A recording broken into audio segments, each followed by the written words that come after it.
a second. Wait a second.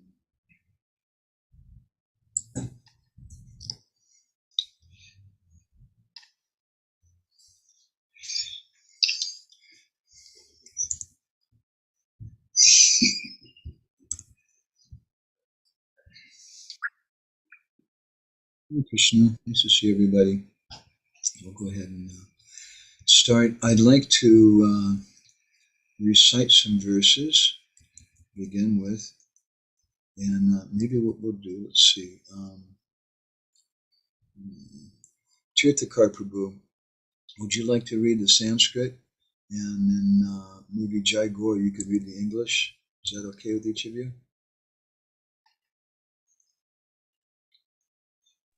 Sure, Prabhu. Thakur Prabhu?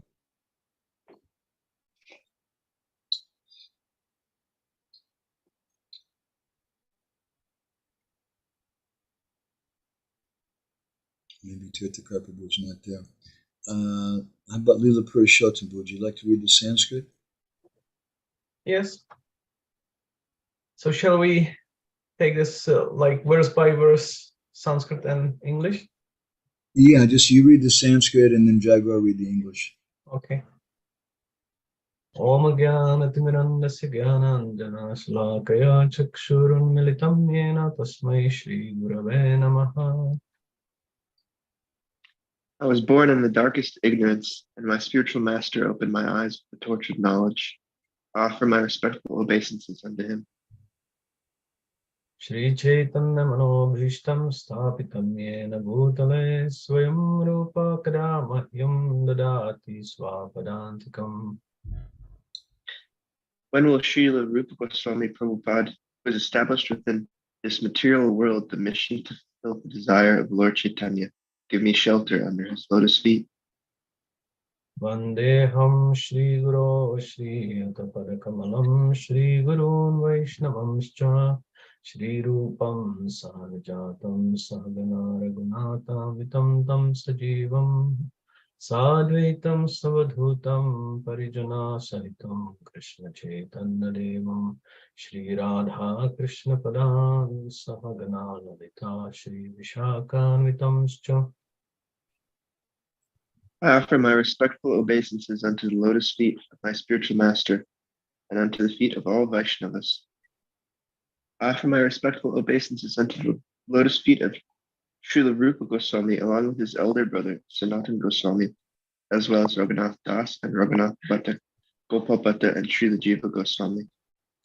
I offer my respectful obeisances to Lord Krishna Chaitanya and Lord Nityananda, along with Advaita Chara, Gadadhar, Srivas, and other associates. I offer my respectful obeisances to Srimati Radharani and Sri Krishna, along with their associates, Sri Lalita and Vishaka. Hey Krishna Karuna Sindho Dinabandho Jagatpate Gopesha Gopika Kanta Radha Kanta Namostute. O my dear Krishna, O ocean of mercy, you are the friend of the distressed and the source of creation. You are the master of the gopis and the lover of Radharani. I offer my respectful obeisances unto you. Saptakanchana Gaurangi Radhe Vrindavaneshwari Vrishabhanu Sute Devi Pranamami Hari Priye. I offer my respects to Radharani, whose bodily complexion is like molten gold and who is the queen of Vrindavan. You're the daughter of King Vrishabhanu, and you are very dear to Lord Krishna. Kripa Sindhu Patitanam Pavanebhyo Vaishnavebhyo Namo Namaha. I offer my respectful obeisances unto all the Vaishnava devotees of the Lord. They can fulfill the desires of everyone, just like desire trees, and they are full of compassion for the fallen souls. Namo Mahavadanyaya Krishna Prema Pradayate Krishnaya Krishna Chaitanya Namne Gauratvishe Namaha. O most munificent incarnation, you're Krishna himself appearing as Sri Krishna Chaitanya Mahaprabhu. You have assumed the golden color of Srimati Radharani, and you are widely distributing pure love of Krishna. we offer our respectful obeisances unto you. Yadadvaitam brahmapanishadi tadapyasya tanubha ya atmartaryami purusha iti soyam shavibhava Sadaishvarya purno ya iha bhagavan sasvayam mayam na chaitanyat krishna jagati paratattvam param miha. What the Upanishads describe as the impersonal Brahman is but the effulgence of his body, and the Lord, known as the Supersoul, is but his localized plenary portion. He is the supreme personality of Godhead himself, full of 6 opulences. He is the absolute truth, and no other truth is greater than or equal to him. Radha Krishna Pranaya Vikritirahladini Shaktirasmat Ekatmana Vapi Bhuvi Pura Deha Bhedam Gatoto Chaitanya Kim Prakatam Adana Taddayam Chaikamatam Radha Bhava Jiti Sumaditam Naumi Krishna Swarupam. The loving affairs of Sri Radha and Krishna are transcendental manifestations of the Lord's internal pleasure-giving potency. Although Radha and Krishna are one in their identity, they separated themselves eternally. Now these 2 transcendental identities have again united in the form of Sri Krishna Chaitanya. I bow down to him, who has manifested himself with the sentiment and complexion of Srimati Radharani, although he is Krishna himself. We can all chant the Panchatattva mantra and a Hare Krishna mantra together. Jai Shri Krishna Chaitanya Prabhu Nityananda Shri Advaita Gadadhar Shivasari Gaura Bhakta Vrinda Hare Krishna Krishna Krishna Hare Hare Hare Rama Rama Rama Hare Hare. And then together we can recite this verse from Srila Narottom Prabodashtakam, the first verse of the Vishwanath Chakravarti Thakur's prayers to Narottom Das Thakur. Shri Krishna Namamrita Varshi Vaktra Chandra Prabhadvasta Tamobaraya Gauranga Deva Anucharaya Tasmai Namo Namah Shri Narottamaya. Again and again I offer my obeisances unto Srila Narottom Das Thakur. He is a true follower of Lord Gauranga Deva. The nectarian shower of the holy name of Krishna, radiating from the moon of his mouth, destroys the darkness of ignorance. So today we're going on with our discussion of Prema-bhakti-candrika, and we're in the 2nd chapter, 2nd section of Narottam, and we're on the 3rd verse. And in our last section, we spoke about asat sanga tyag, and we explained one meaning of that, which is association with women. And we spoke something about the position of women according to the Srimad Bhagavatam, and some very serious misunderstandings that devotees sometimes have, where they think that the Bhagavatam condemns women or that all women are bad. It's a nonsense understanding. So I'd like to look at this verse again together.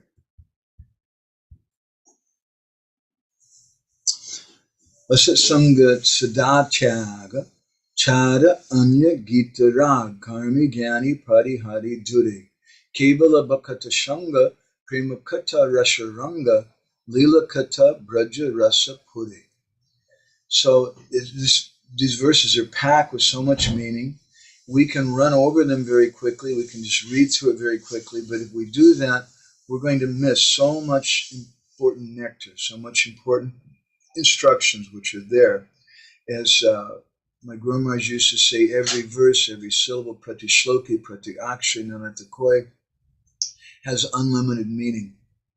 So, oh my dear brothers, always give up the bad association of the karmis and gyanis from a distance, and give up the attachment for singing songs not related to Krishna. Associate only with the devotees and merge in topics of the loving pastimes of Krishna and Braj. It's an okay translation. It's not so perfect. We're still speaking about this first clause, asat sanga sada tyag. that we should sada tyag, always give up asat sangha. So we spoke in our last session about how in Prema-bhakti-candrika, Narottom Das Thakur has described two basic types of practice which are important for us. You can put those on the board here too. These are varjanatmaka, the negative things. Varjana means to give up or to reject. Grahanatmaka, grahana means to grasp or to get a hold of. So the negative prohibitions and the positive rules. So this is important. If we don't take shelter, if we don't practice both of these aspects, then we either become a smarta or we become a sahaja, or some version of that. So in our last session, we spoke about this verse, which from Chaitanya Charitamrita in Madhya Lila chapter 22, where Chaitanya Mahaprabhu was speaking to Sanatana Goswami. And he says, asat sangha tyag. The same exact thing that Narottom Das Thakur is saying, except Narottam says asat sangha, that sada tyag, you should always give it up. A Vaishnava achar. Mahaprabhu was telling Sanatana Goswami, A Vaishnava achar, this is the behavior, how a Vaishnava acts. Sri Sangi Eka Sadhu. There's two types of asat sangha which you should give up. Association with women and association with non-devotees. Krishna Bhakta are. Someone who's not a devotee. So in our last session, again, to look back a little bit, we spoke about what the Sri Sangi means. And we pointed out how it's a very subtle thing. Sri Sangi means when we see a woman, we see some object of our sense gratification. And the fault is not in the woman, the fault is in our vision of the woman. And the fault may be there in so many personalities. Even Srila Sukadeva Goswami, when he came out of the womb, he looked up at his mother and he said, "You're Maya, I'm leaving home." even Sukadeva Goswami, he felt like that. So it's not that it's all bad to give up association with women, but that injunction is especially there for our consciousness. So we spoke quite a bit about that in our last session. I don't want to go into that more in this one. But this time, in this session, I want to speak something more about what that means. First of all, what is Sangha? Bhaktivedanta Thakur, he wrote a series of articles on Rupa Goswami's Upadeshamrita. And when he wrote about the 6th verse, he spoke about what is Sangha. And when he defined what is Sangha, he quoted 2 famous verses from the Bhagavad Gita. Jayato Vishayan Pumsa Sangasteshu Pajayate Sanga Sanjayate Kama Kama Krodo Vijayate. That when someone Jayato Vishayan, when you start Jayata, you're thinking about the Vishaya, the objects of the senses, Pumsa Sangasteshu Pajayate, you become attached to those things. And after such attachment, Sanga Sanjayate Kama, then lust arises, and from lust, Kama Krodo Vijayate, Kroda, or anger comes. Kroda Bhavati Samoha. From that Kroda, that anger, comes Samoha, or illusion. Samoha Smriti Vibhrama. And then from that Samoha, or that illusion, you forget things. You forget that, oh, actually, I should be understanding Bhagavad Gita. I should understand I'm not this body. Smriti Brahmsat. And when your intelligence is bewildered, then buddhi nashat. You lose your intelligence. When you forget what you should know, then you lose your intelligence. And buddhi nashat pranashati. And then when you lose your intelligence, you've lost everything. So this is what it means to associate. Association doesn't mean just that it's physical association. Srila Prabhupada, he often spoke about this, partly because I think it was extremely important for him to speak about it, because Srila Prabhupada manifested one body And he had thousands of disciples all over the world. He was constantly traveling, managing a worldwide movement, and he couldn't give association with everyone. So he stressed that we should understand what real association is. He couldn't physically associate, but real association means that we associate on the platform of the heart. But there's certain types of persons whose association we don't appreciate. And they may look like devotees. In this regard, there's a beautiful verse from Prema-bhakti-candrika Das Thakur's Chaitanya Bhagavat, which we sometimes quote. And he speaks about what is a Vaishnava. A say Vaishnava Dharma. Dharma, the word Dharma means the intrinsic quality. This is what a Vaishnava is. He's sabare pranati. He's a manina manadena. He offers his respects to everyone. That's a simple definition of a Vaishnava. But there's another type of person, say dharmadvaji, the same word dharma Jews, but the dvaji. Dvaja means a flag. A dharmadvaji is someone who's, as we've translated here, a pseudo-flanty hypocrite, someone who's advertising his dharma, his religion. And for the dharmadvaji, jaran iti nahi rati, they have no attachment, no rati for giving respect to everybody else. They have a serious problem with that. Let me just turn on the light for a minute here.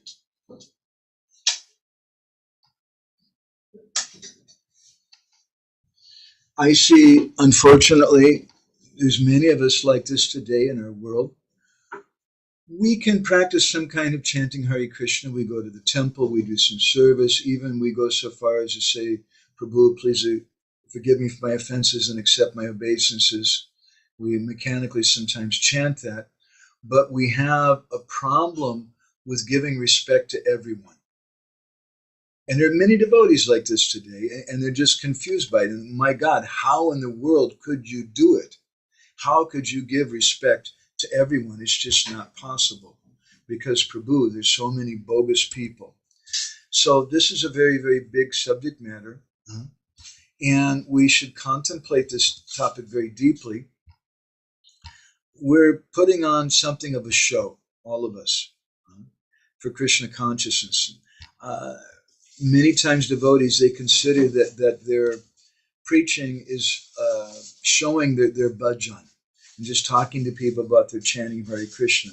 But we say at the same time, Prabhu, I'm just like a wolf in sheep's clothing. I'm just dressing like a devotee, but I'm not really a devotee. Now, what happens if you have a whole group of wolves who are dressing up like sheep, but it turns out there's actually no real sheep? It's just all wolves. So we don't want our society to become like that. We want to, better we just become a sincere fallen person than to be just a showy personality. And Bhaktivedanta Thakur, in his Bhakti Lok, these articles that we spoke about, he also mentions this.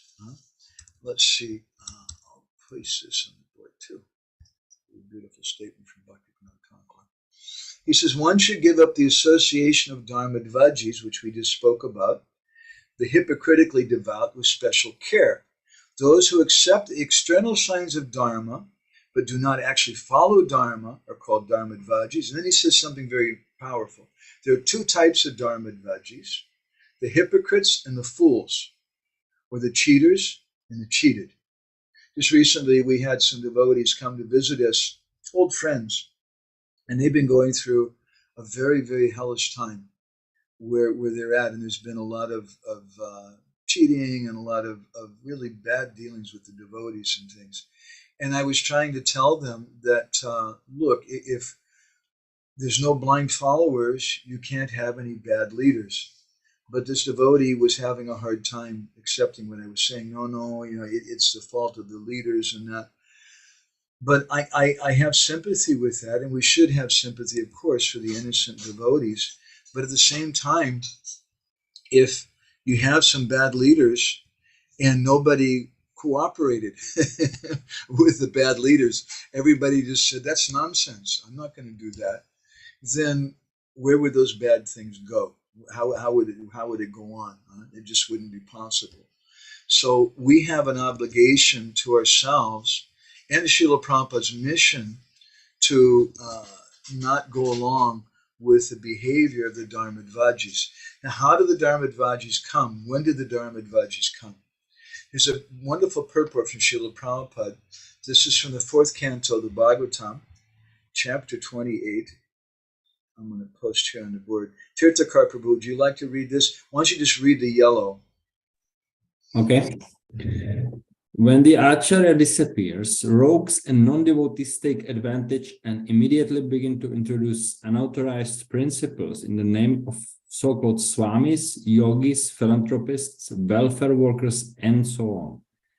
The main business of human society is to think of the Supreme Personality of Godhead at all times, to become his devotees, to worship the Supreme Lord, and to bow down before him. The Acharya, the authorized representative of the Supreme Lord, establishes these principles, but when he disappears, things once again become disordered. The perfect disciples of the Acharya try to relieve the situation by sincerely following the instructions of the spiritual master. At the present moment, practically the entire world is afraid of the rogues and non-devotees. Therefore, this Krishna consciousness movement is started to save the world from irreligious principles. Everyone should cooperate with this movement in order to bring about actual peace and happiness in the world. So, Srila Prabhupada here, if we contemplate on it, in this purport, he's describing how these dharmadvajis come to take over things. When the Acharya is present, my grandmother said that the Acharya is like the sun. And after the disappearance of the Acharya, then there's a dark period. When Srila Prabhupada was physically present, it was much, much easier. If there was some discrepancy at one point, there was one leader who was telling everyone that the ladies should not stay in the temples and Grihastha men should not stay in the temples. And so all the Grihastha devotees, they came to Srila Prabhupada one year in Mayapur and they complained. And Prabhupada told that devotee, that leading sannyasi, he sent him away to some distant country to preach there. And he did well, actually, in his respect him. But after Srila Prabhupada's disappearance, I was just reading this morning from Nandalal Mataji, that we posted in our chat, and she's mentioning after Prabhupada left, then one of the first things that the manager of the temple in Vrindavan did was they kicked out all the single women. And many of them had nowhere to go. They had no money, they had no way to return to America, wherever their country was. And this one particular Mataji with nowhere else to go, she went to Kusum Sarovar. And she happened to take shelter in the same place from the same devotees that my wife did also at a certain point. So that's what happens after Sri Guru disappears. There's a time of confusion because people don't have faith. In the words of the disciples, it's a very, very difficult time. But as Srila Prabhupada says in his purport, the perfect disciples of the Acharya try to relieve the situation by sincerely following the instructions of the spiritual master. Now, in this sentence, Srila Prabhupada is saying the perfect disciples, I would suggest that it doesn't necessarily, that what does it mean, perfect? If they were actually perfect, then they would be like the Acharya. Because the Acharya is someone who teaches by his Acharya, and everyone would have faith in such a person. But these disciples, apparently, they're not on that level. Otherwise, it wouldn't be such a difficult period. But they're trying to relieve the situation in another way, which is their real perfection, by sincere following the instructions of the Guru. So, what do we do when we find envy in the association of Vaishnavas? This is a very, very big subject matter.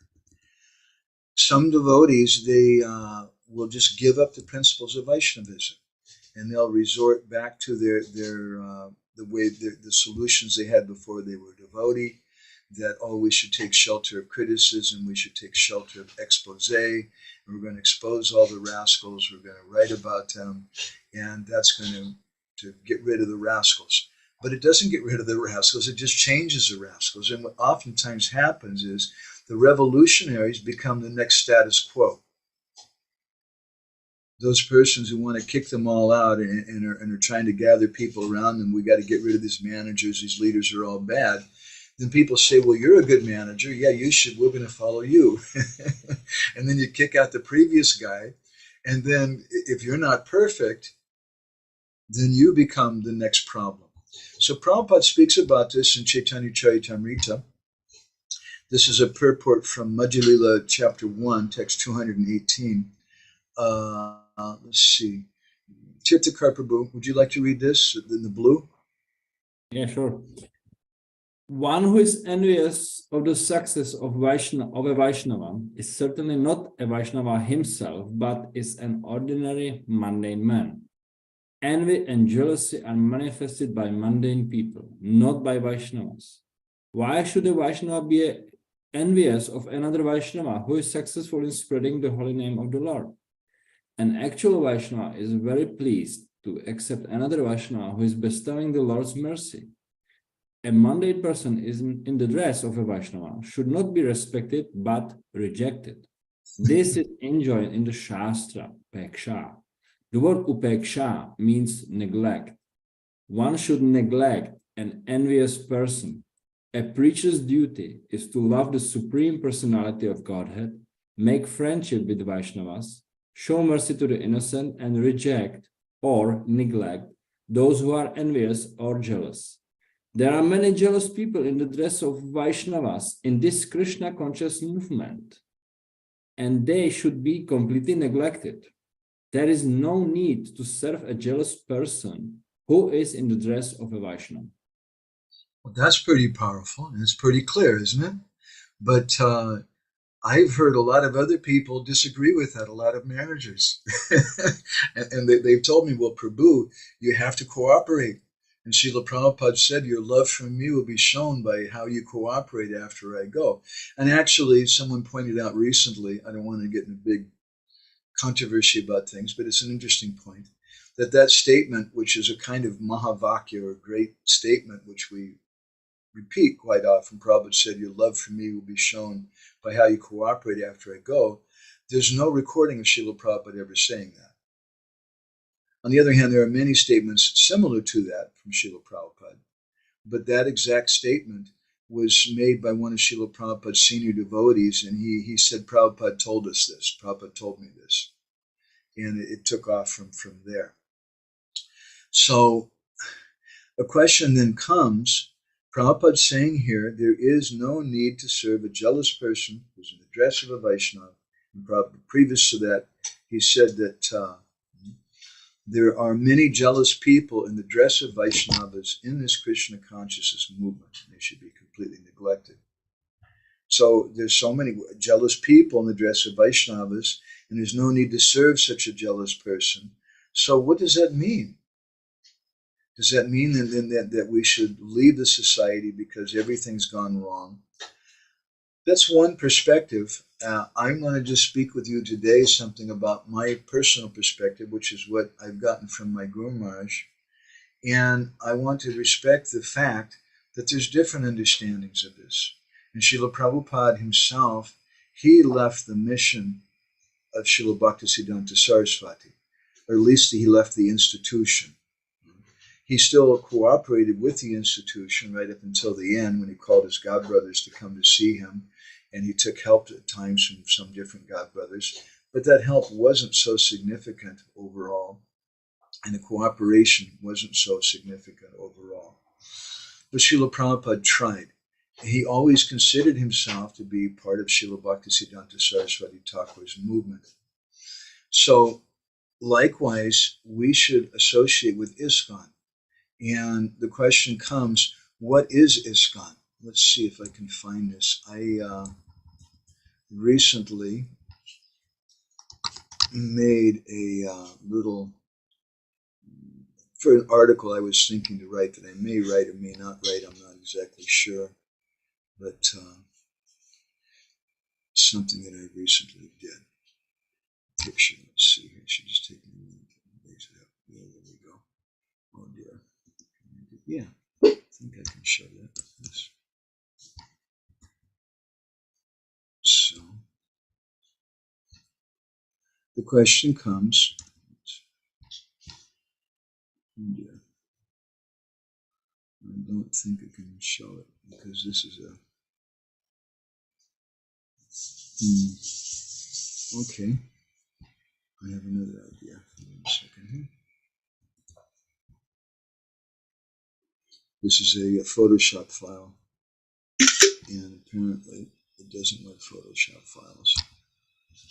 It's software to show that. So I just took a screenshot of it.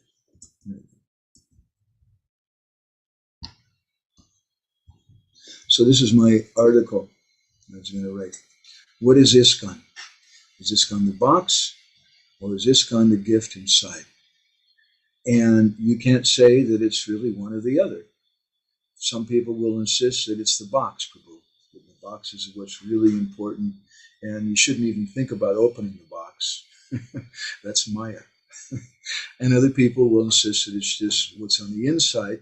And some people will insist that it's only what's on the inside, and the box should just be thrown away. The box is useless. We don't care about the box. But then there's some other people, which I think is the best mentality, will say that actually both are useful.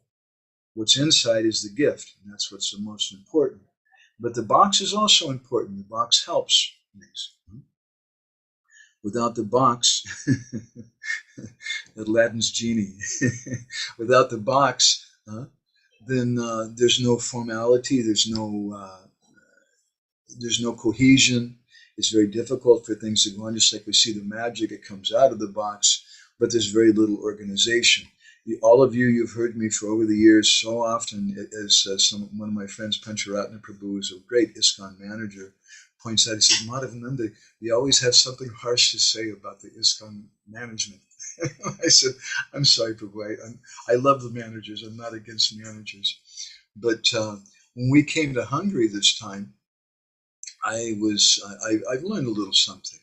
I've seen here in Debrecen that they have such a wonderful functioning restaurant with maybe 10 or 15 devotees who work together full-time in the restaurant, like 6 or 8, something like that. And when one of them, they lost a worker, then they just got on the phone and somebody else came and they talked to him for a few days and checked him out and things, and they worked with him. And now he's a good member of everything. And I was very impressed. That's when you have good management, and that's required. And you have other people like Leela Purushottam Prabhu or myself who we don't get along so much with managers, but we don't have such a good project going on. So if you want to have a very powerful project, if you want to have a restaurant, if you want to have a big temple, if you want to have food for life, if you want to have some powerful organized thing to go on, a box is required. A box is a very, very helpful thing. So I just like to question, what is ISKCON? And we spoke about this quite a few times before. My Guru Maharaj answered the question. He raised the question, what is ISKCON? And he answered himself that ISKCON is the International Society for Krishna Consciousness. And then he raised the next question, well, who's really a member?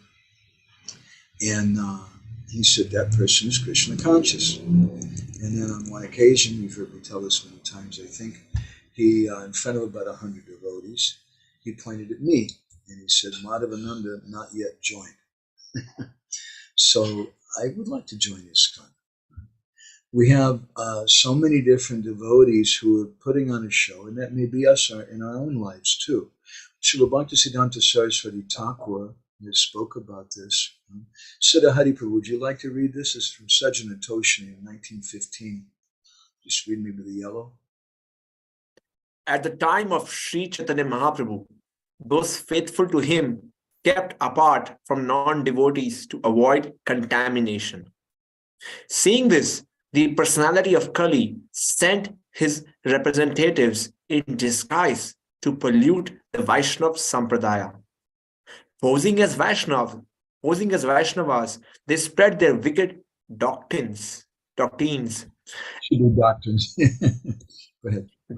Wicked doctrines, and appeared so intelligent and devoted that only pure devotees could detect their real identity. Most devotees, not only the most neophyte, were enchanted by their tricks. In this way, Kali's agents expertly introduced karma, jnana, and anya abhilasha in the Vaishnava Sampradaya and caused Shuddha Bhakti to vanish from this world. What a powerful statement.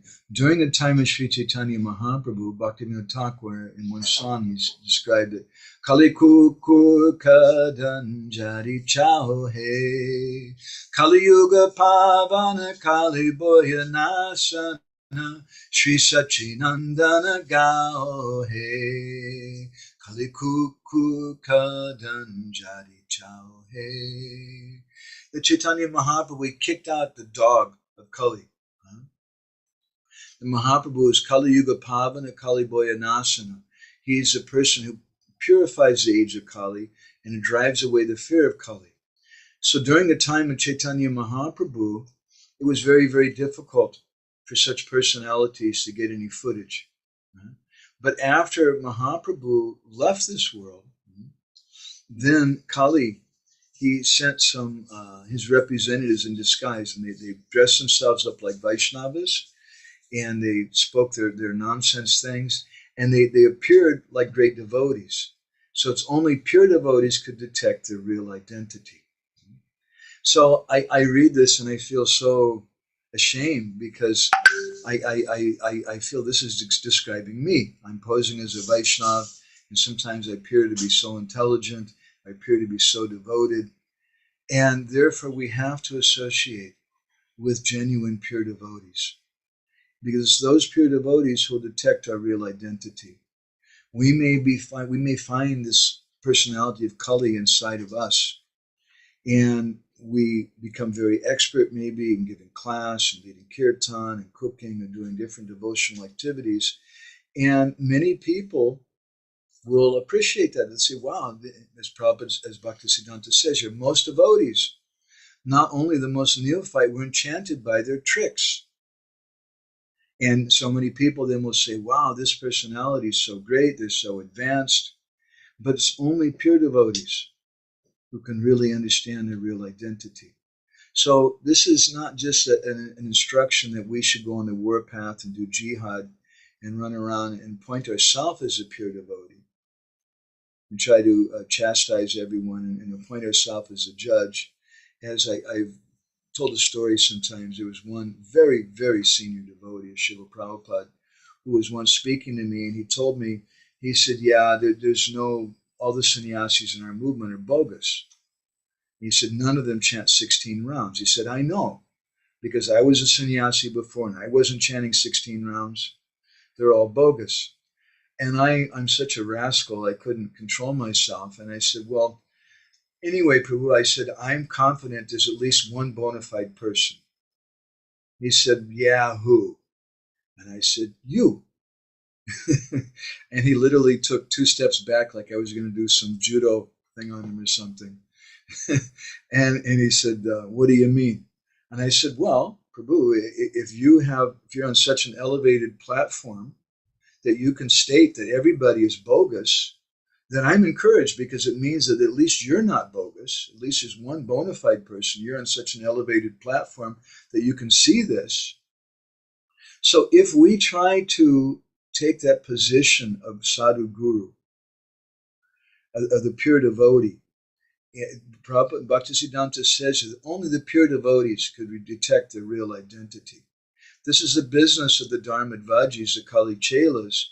They want to present themselves as the pure devotees, and their business is to run around and appoint themselves as a judge of other people. That's not our work. As Srila Prabhupada was saying in the previous purport, after the disappearance of the Acharya, it's natural that so many rogues or so many wolves in sheep's clothing who come into the society, and some of them ourselves. But the pure disciples, Prabhupada says, and as we discussed, the pure disciples means those disciples who remember the instructions of the Acharya, who remember the teachings of Guru. They take shelter of that. So we should be very careful. And I would strongly suggest it's very dangerous if you want to present yourself as a reformer of all the devotees, which means you're the judge of all the devotees, then you're putting yourself in the position that I'm such an elevated person. And if you're not, then good luck. You're going to have a very, very difficult time. And if we're not so pure, we'll have some subtle attachments to karma, to gyan, to samanya bilas, and we're going to become the agents of Kali. So how can we avoid becoming the agents of Kali ourselves? By always associating with Krishna's pure devotee. And we do that physically if we can. We go and we hear from such a person. And if we can't hear from such a person, then we want to hear the instructions, the kata of the pure devotees. And that's the business of the bona fide disciples, Srila Prabhupada says. The bona fide disciples, their business is to just repeat what Srila Prabhupada said, just to repeat what our acharyas said. And it sounds very simple, but it's not so simple at all. If we can somehow go for our life and do that, it's a very powerful thing. My Guru Maharaj once, he told me that, he said, if someone asks you to speak, you must, you have no other choice. And I said, but Guru Maharaj, what's the point? Huh? I'm just a conditioned soul. I'm just going to become proud. And Guru Maharaj said, no, when you speak, you just repeat what you've heard from your guru and the previous acharyas. And then he jammed his finger in my chest really hard. And he told me, and don't think it belongs to you. So Bhaktivedanta Thakur, he speaks about this in his songbook called Bal Sangeet. Ayota eka kali-celas mata neda kapni pada tilak nake galai mala ayota eka kali-celas. This is another kali-cela, another disciple, Chela of Kali-yuga. But Mata Neda, he has a shaved head. Kapni para, he's wearing a kopan. Tilak nake, he has tilak on his head. Galai mala, he has tulsi beads around his neck. Ayota eka kali-cela. This is a kali-cela. Kali has infiltrated Sri Chaitanya Mahaprabhu's movement in this way. So it's not just by the dress. We oftentimes speak that. We like the dress. We want to adopt a Vaishnava dress. Why? Because it reminds us of Vrindavan. And this is a little bit of a controversial point sometimes with some devotees. And they'll say, yes, but we don't know. There's no real record of Krishna wearing a dhoti. That's a fact. Or that Radharani was wearing a sari. But when I visit Bhumi Vrindavan, the Vrindavan of today, I see the culture that's there. If you took away all the Brijbasis from Vrindavan, what would you have? You would have a lifeless place. It's those Brijbasis who are living in such a simple way. We have so much love for Krishna, those Dambasis, whether they're in Vrindavan or in Mayapur or in Jagannath Puri. It's those Dambasis who give life to the Dham. And as we oftentimes comment, that we want to do Dham Seva. And what is Dham Seva? The best Dham Seva is Nam Seva. So there's many also Kali-celas in the Dham.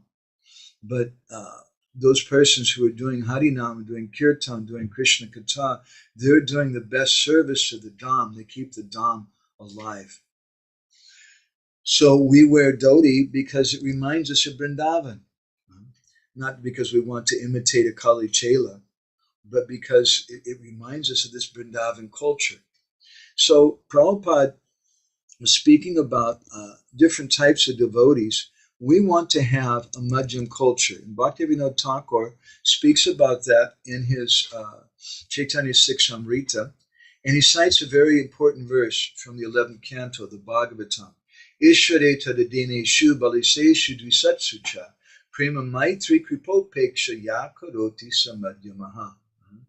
This is a verse which describes ya karoti samadhyama. This is a madhyama adhikari. Ishvare tadadineshu, to the Lord, Ishvare tadadineshu, to those devotees who are like-minded, baliseshu, to those persons who are innocent, dvisatsu, persons who are envious. He deals with them in 4 different ways. Prema, or love, he gives to the Lord, Ishware. Maitri, he makes friendship with those persons who are adineshu, who are Krishna conscious devotees. And Kripa, he gives to those persons who are Bali-seshu. Bali means a child, who are very simple persons. In Bhaktivedanta Thakur and Jaiva Dharma, he says that mercy is given in proportion to the simplicity of that person. If someone's very simple, you give them lots of mercy. Jayananda Prabhu was very, very simple. And he couldn't pronounce the Gayatri mantra. He couldn't pronounce Sanskrit. But he worked so hard for Srila Prabhupada. And he loved Srila Prabhupada. He's such a very simple devotee. And Prabhupada gave him all of his mercy. He gave so much, I don't know all of his mercy, but he gave so much mercy to Jayananda. It seems clear if we study ISKCON history, Prabhupada gave more mercy to Jayananda than he did to some of the devotees who later took sannyas and became even GBCs and big, big devotees in proportion to how simple someone is. And if someone is dvisatsu, dvisa means they have some duality. They're treating Krishna maybe one way, but Krishna's devotees in another way. They're envious of Krishna, Krishna's devotees. With those persons, we practice upeksha. And we read the purport from Srila Prabhupada, Tirthakar Prabhu was reading, how there's many envious persons in the guise of devotees, and we practice upeksha. We practice neglect of them. So this is a very, very important principle. This is an important principle for the survival of the Krishna consciousness movement. This is because if we want to have a Madhyam culture, we have to practice these four things. We have to have love for the Lord, practice our bhajan. Dineshu, we have to make friends with the devotees. Bali-seshu, those who are innocent, we have to give them mercy. And dvisatsu, we have to neglect them.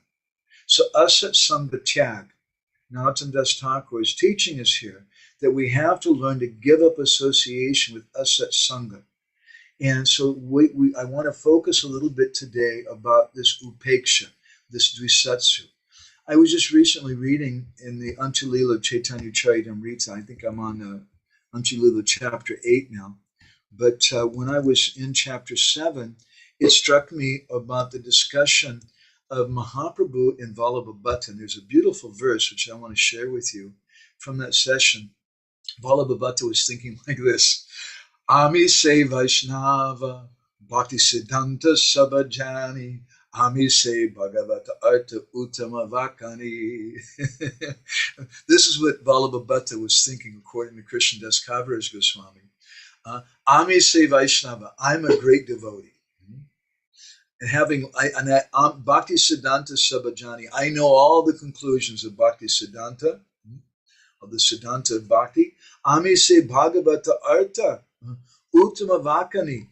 I'm an uttam, I'm a very advanced person in my ability to explain the Srimad Bhagavatam. I know the Srimad Bhagavatam.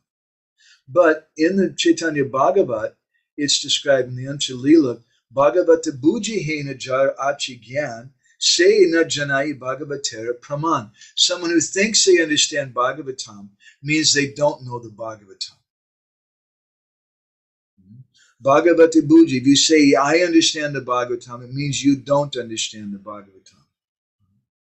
Because someone who's qualified, Srila Bhaktisiddhanta in his purport, for the Bhagavatam, he knows that the Bhagavatam is a crest jewel of all scriptures. And he says, if even foolish people take shelter of the Bhagavatam will manifest in their hearts.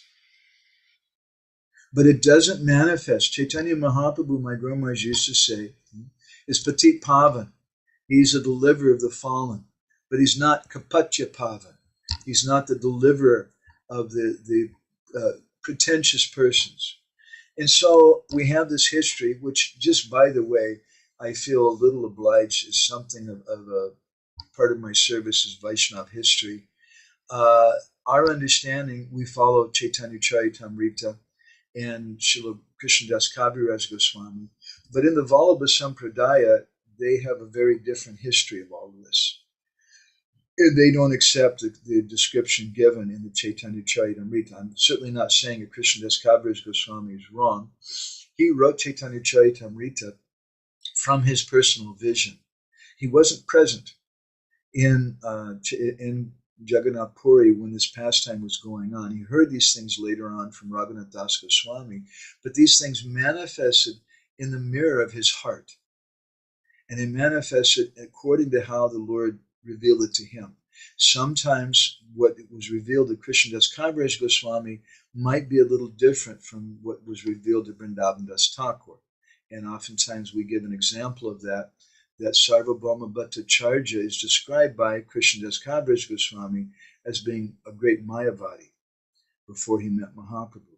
But according to Vrindavan Das Thakur in Chaitanya Bhagavat, Sarvabhauma Bhattacharya was actually a great Vaishnava before he met Mahaprabhu.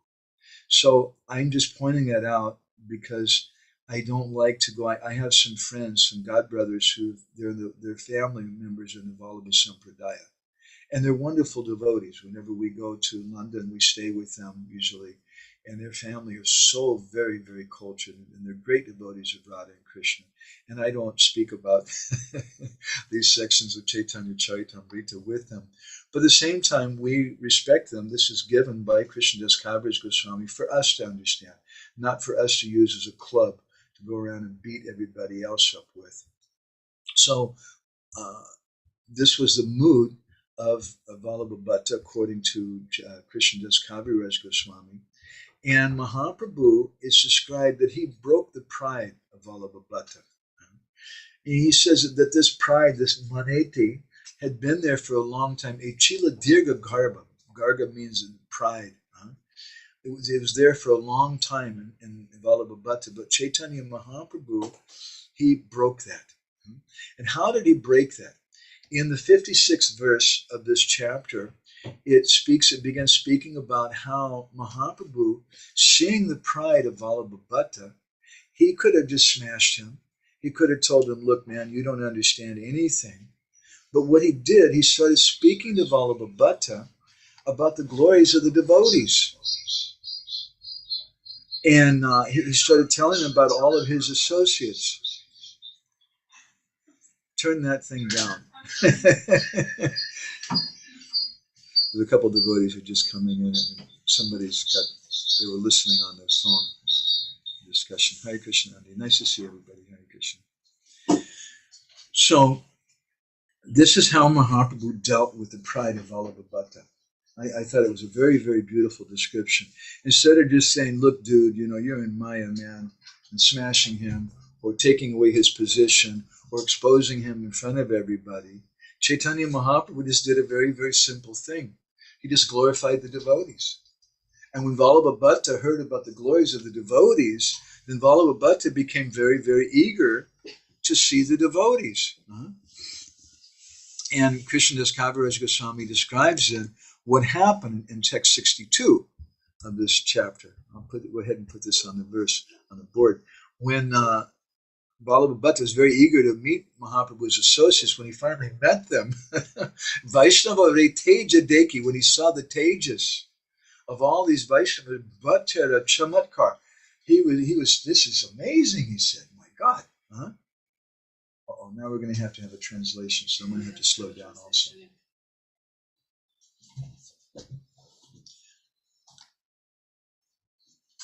Okay. You want to catch what I just said? No. Okay. I want to summarize the whole story in the sentences. Well, in Vallabha Bhatta, when he saw the effulgence on the faces of the Vaishnavas, okay, I'm not going to, Krishna Krona, I can't do this. I'll wait for you each time, but not if you're running around. Tan Shavara Agi Bhatta Kodyata Akar. He said at that time, Vallabha Bhatta, when he saw the effulgence of those devotees, then in front of them, Age means in front of them, Kodyata Akara. Kodyata Akara, Prabhupada translates it like a glowworm.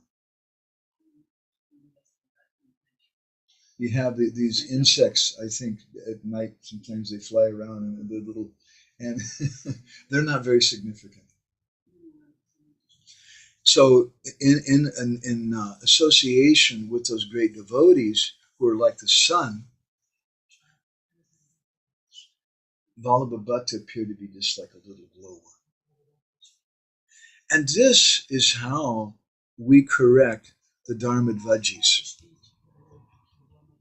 This is how we correct the kali-celas in a positive way, not by being nasty and criticizing everybody, because we intend to find out that actually the only demon really is me.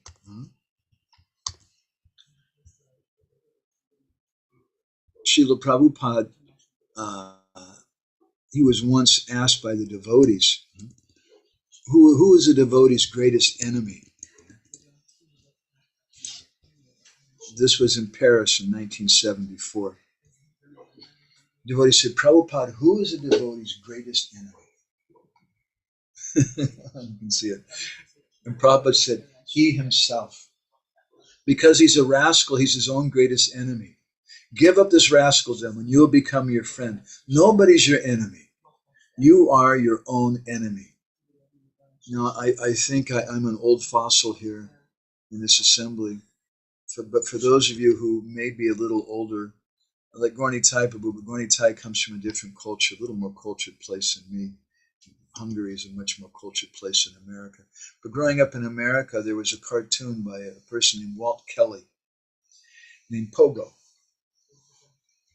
Pogo was a possum, kind of like a rat, like a big squirrel or something.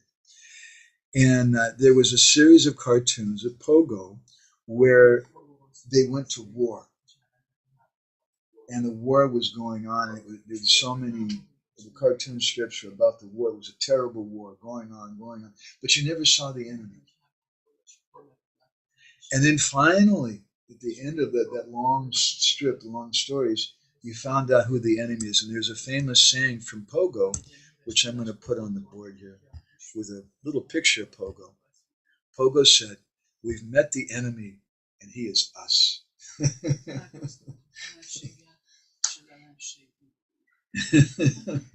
The same exact thing that Srila Prabhupada is saying. But we don't like to, that's a very bitter pill for us. No, it's not me. The enemy is the leaders. The enemy is this. The enemy is that. But there can't be bad leaders unless you have blind followers. We can complain about the leaders. There's so many bad leaders. But if everybody would just stand up and say, this is not right. I don't agree with this. I'm not going to agree with this. Then they can't be leaders anymore. The bad leaders are dependent upon the blind followers. As Srila Bhaktivinode Thakur, he said that there's two types of dharmadvajis. The false devotees and the sentimental followers. So the chapter goes on that Vallabha one day he went to see Chaitanya Mahaprabhu, and he had a proposal request from Mahaprabhu.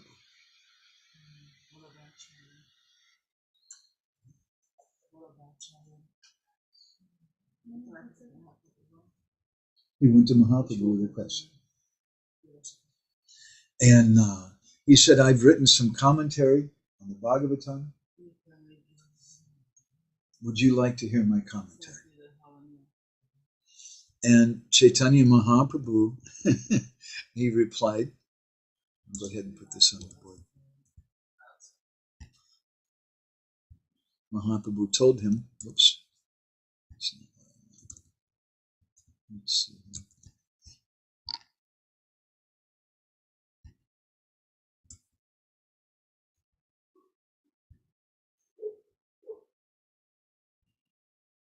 Yeah, Mahaprabhu said, and Prabhu Kahi, Mahaprabhu said, Bhagava Artha Bhujite na pari. Mahaprabhu said, I don't understand Srimad Bhagavatam. When Sri Chaitanya Mahaprabhu says, I don't understand Srimad Bhagavatam, how can I understand Srimad Bhagavatam? Bhagavata Artha Srinati Ami Nahi Adhikari. I'm not an Adhikari, I'm not a qualified person to understand the Bhagavatam. He said, Basi Krishna nama mata koriye grahane, Sankhya nama purnamura nahi ratri dine. He said, I'm in such a situation as ratri dine, day and night, I'm just trying to finish my japa. I'm just trying to do the most basic thing, isn't it? I mean, that's all. I can just, if I can just finish my basic japa. That's my position. I can't. What is this understanding the Bhagavatam? Why is Chaitanya Mahaprabhu saying this?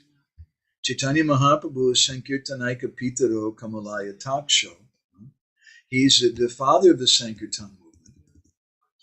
He's giving the holy name to everyone. So how can he say that I all I'm doing is chanting my japa, I can barely finish my rounds? He's the speaker of the Bhagavatam. He's the knower of the Bhagavatam. He is the Bhagavatam. The Bhagavatam is not different from him. How can he, what does it mean? I don't understand the Bhagavatam. This is how he chose to deal with Vallabhacharya's pride. Mahaprabhu was in a position of power. Aside from being the Supreme Personality of Godhead, he was a leader of all the Vaishnavas from Jagannath Puri. The devotees would do anything for him. He could have just said, yeah. And the devotees would have beaten Vallabhabhata. But he chose not to do that. Instead, he chose to humble himself. And by humbling himself, he's humbling Vallabhabhata. Instead of pointing out Vallabhabhata's mistakes,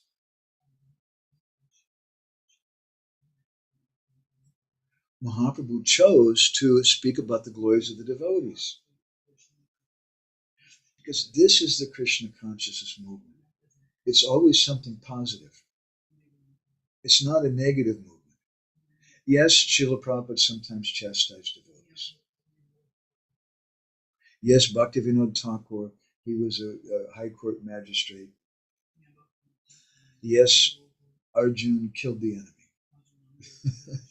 And there are heroes. We'd like to be like that. Isn't it? I'd like to be like Arjuna. Go kick their butt. Those are the heroes that we like. Huh? But we're not like Arjuna. And Krishna told Arjuna, Nimata Mata Bhavisavi Sachi, you be my instrument. To try to imitate Arjuna, who is Arjuna and who am I? Who is Srila Prabhupada and who am I? Better, if we're going to imitate something, we should imitate Mahaprabhu's dealings with Vallabhabhata. He didn't chastise him. Rather, Mahaprabhu said, I'm not qualified to understand the Bhagavatam. I don't know anything. I can't even finish my japa. That's my position. And then Krishnadas Kaviraj Goswami further explains. Falgu Praya. He understood what was the nature of Krishna, of Vallabhabhata's explanations. They were Falgu Praya. They were useless. Falgu, they were false. Nonsense explanations. Falgu Praya Bhattara Namadi Sabhavakya. He could understand that Vallabhabhata's explanations of Krishna's names and the Bhagavatam were useless. Sarvagya Prabhujani. Mahaprabhu, he was omniscient. He knew that. Therefore, Tari Korina Upeksha. He practiced Upeksha. This word is there, which we were just citing from the 11th canto of the Bhagavatam, in which Srila Prabhupada instructs us.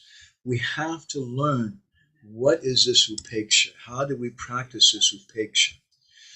So, Bhaktivedanta Thakur in Jaiva Dharma, in chapter 8, he speaks that there's a chapter called Nitya Dharma and Vaishnava Behavior. And he speaks there about what is Upeksha. And let's see here.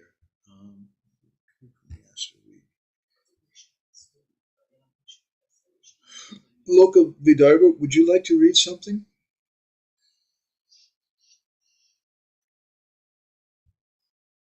Maybe not. How about Radhajiv and Gopal Prabhu? Would you like to read?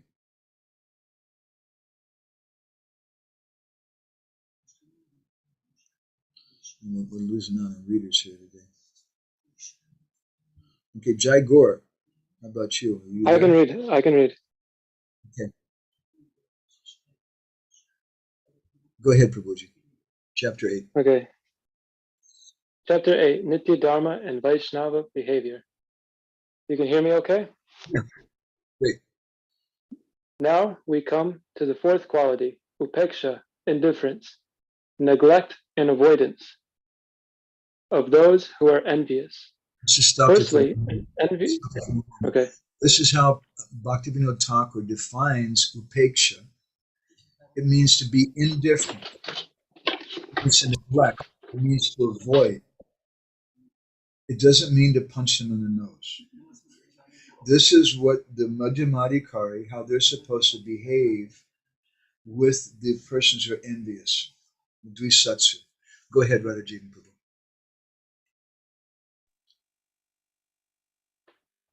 An envious person has to be defined, and the different types of envious persons have to be delineated. Dvesha, enmity, is a human trait, also known as matsarata, envy and hate. This heinous propensity is the exact opposite of prema. The Supreme Lord alone is ultimately the sole recipient of prema.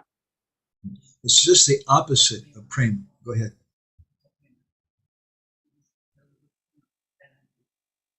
Go ahead. Antipathy against the Lord is known as dvesa, of which there are 5 kinds. Skepticism, not having faith in God. 2, the belief that the Supreme Lord is nothing more than a natural potency of the creation, which automatically brings about the results of one's karma. 3, not believing in the transcendental form of the Lord. 4, not accepting the position of the jiva as an eternal servant of the Lord. And 5, the absence of mercy. So these 5 things, if you contemplate them, they go from gross to subtle. First of all, you have persons who don't believe in God. That's a kind of envy. And then secondly, they have people who say, well, God is nature. He's not actually a person. So then the third person is that someone, they believed in God. He's more than nature. He's in the heart, but he doesn't have a form, like the Mayavadis. And then you have someone who's religious, but they don't accept the position that the natural position of the living entity is to serve the Lord. And then even more subtle than that, maybe someone accepts that I should serve the Lord, but there's an absence of mercy. And what does that mean? When we speak about upeksha, and Prabhupada previously in Chaitanya Charitamrita purport, he said there are many envious devotees in the Krishna conscious movement, and we should neglect them. So which of these 5 kinds of dvesha are those envious devotees in? If you contemplate on it, they're in the 5th category, the absence of mercy. Well, does it mean that they're not going out in Sankirtan? I've seen some devotees who might be very envious, but they're going out and they're doing book distribution, they're doing Harinam. What does Bhaktivinode mean when he says the absence of mercy? In every relationship, every husband and wife relationship, every friend relationship, son and father, daughter and mother, every relationship in this world is based on forgiveness. If you never forgive your husband, it will never work. He does things that are wrong. I do so many things that are wrong. Krishna Kun is very kind. She forgives me. She couldn't forgive me. And that's really what we're looking for in relationships, is someone who will love me in spite of the fact that I'm such a jerk. Will love me still in spite of the fact that I'm so bad. Will give me mercy. Will forgive me. And that's why the love of a mother to a child is so special. The child makes so many mistakes. Sometimes the mother, seeing the child is eating so many sweets, he's going to get sick. The mother takes away the candy from the child, and then the child says, I hate you. I wish you would die. This is some really horrible thing. I've seen it almost all children at some point or another. They do some horrible thing like that. And the mother doesn't smack the child in the face. The mother doesn't call the police. The mother doesn't throw the child off the roof of the building. There's mercy. The mother understands that the child doesn't really mean that. So this is the upeksha. The mother practices upeksha and just ignores that envy there. And we should be at least as good as devotees as the mothers in this world. Radhaji and Gopal Prabhu, why don't you go on reading? Persons who are polluted by such dvesha can never attain pure devotion, and they do not possess even a slight tinge of the rudimentary devotion possessed by the Kanishta Adhikari in his deity worship. These 5 dveshas are generally found in persons overly attached to the material world and the sense enjoyment thereof. The 3rd and 4th types of dvesha are sometimes accompanied by the propensity for suicidal renunciation, often found in Mayavadi sannyasis, which culminates in spiritual self-annihilation. So Prabhupada, Bhaktivedanta Thakur here is saying that people who have this kind of dvesha, they cannot have pure devotion.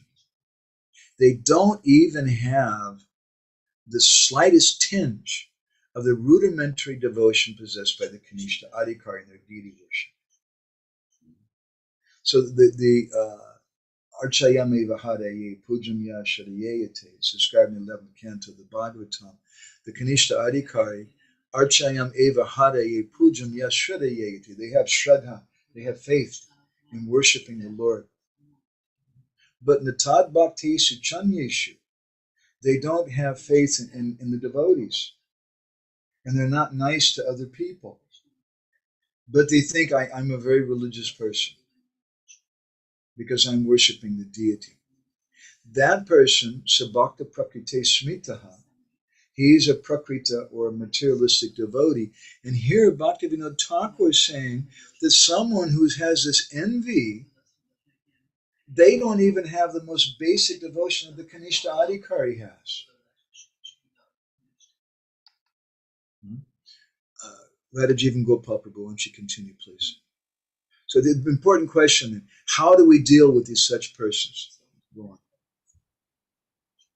How should the devotees deal with such envious persons? It is recommended one should avoid their company. Upeksha, however, means neither that one should put a stop to all the usual human exchanges, nor that one should refuse help to such bewildered persons. On the contrary, if an envious person is in danger or in distress, everything should be done to ameliorate his agony. To help him get over his agony. A Grihastha Vaishnava has to interact with so many different persons in the course of his daily life. Through marriage, he acquires many new acquaintances, while shopping, while taking care of his family matters, in business, in property deals, in sickness, in maintenance, in all of these matters, and more. Normal human dealings are an ongoing and unavoidably necessary performance. So how then? Bhaktivinode, let's stop you for a second and just think about that paragraph. Bhaktivinode is saying, what does upeksha mean? If somebody's hungry, they don't have any food, you feed them. They may be envious, but still you should feed them. Maybe they don't have any warm clothes, you give them some warm clothes. Maybe they have no place to stay, maybe you give them a place to stay. So then what does upeksha mean? Go ahead. How then is it possible for the Grihastha Vaishnava, with one final stroke, to curtail all simple day-to-day interactions with this envious lot? This is not the meaning of upeksha. Upeksha is to terminate all spiritual exchanges with the atheists, not social exchanges. As a result of one's karma, the resultant material reactions from previous lives, even some of one's own family members may be dvaisis, envious persons. Should they be excluded? No, that is not the solution. So Prabhupada, Bhaktivinode here is saying that even some of your own family members may be envious. Wow. Should they be excluded? No, that's not the solution. Go ahead. Social exchanges are part of human behavior, so the envious persons should be dealt with, but without getting into deep involvement or emotional relationships with them. In contrast, for spiritual practice, serious commitment is mandatory, and spiritual association with one's fellow devotees means to interact upon the spiritual platform by discussing transcendental topics, serving and assisting one another in spiritual progress. Thus, one should avoid the association of persons with whom such spiritual practices are not possible or suitable. This is upeksha. So Bhaktivinode here is saying that very clearly, that we have to deal with people when we go to shop. When someone is helping us in the Dham, we're taking a rickshaw ride or something, you have to have some sweet dealings with them. But those dealings, they're external. We're not revealing our heart to that person, and they're not deep association. And Bhaktivinode pointedly says, what does it mean then with our family members, maybe with devotees who are envious? What does it mean to practice upeksha or neglect? Bhaktivinode says, we don't speak Krishna Katha with. We don't share something very deep. And if we do speak Krishna Katha, then we just speak something very, very simple. Because if you speak something a little more than simple, as Sachinanda Maharaj once was making a joke, he says, if you ask some people, Prabhu, it's 11:30 in the afternoon, in the morning right now, what do you think Krishna's doing? If you ask some people that question, that's a pretty good question. We should think about that. If you ask some people that question, some types of devotees are going to look at you and say, what do you have, sex desire? What are you asking that question for? like that question's completely illegal or something. So those persons, there's some envy there. And we neglect them. And Prabhupada said there are many such envious persons in our Krishna consciousness movement. And we have to neglect them. So that neglect doesn't mean that we don't cooperate with them. Doesn't mean even maybe we go on Harinam sometimes if somebody who's really envious. But because it's the Harinam is not for that devotee, the Harinam is for Chaitanya Mahaprabhu and Srila Prabhupada. So we go on the Harinam. Neglecting them doesn't mean that we don't associate with them. But neglecting them means that we don't reveal our heart to them. So, and Bhaktivinode explains that what will happen if we if we break that and we try to speak Krishna Katha with such envious persons, and Radha Jivan Gopal should read. An envious person is generally very self-opinionated. Hence, if he hears praises or explanations about the science of pure devotion, he will immediately start an unnecessary argument, which will be of use neither to you nor to him. Instead of such barren debates, one should simply restrain one's dealings to a social level with such types. To a social level with such types. If someone whimsically proposes to include the envious person into the ranks of a balisha, so that he may practice compassionate association upon them, then such a person should first understand that this course of action would be very detrimental to his own spiritual progress. Certainly, one must help others, but not without caution or care. Such an important point. So if somebody's envious, even they may be dressed as a devotee, Prabhupada said, many envious persons in this Krishna conscious movement. But what happens is if you start speaking to them about pure devotion, they want to argue with you. And Prabhupada says it's an unnecessary argument. And that argument will be of no use to you or to him. We have another word for it. We call it Facebook exchanges.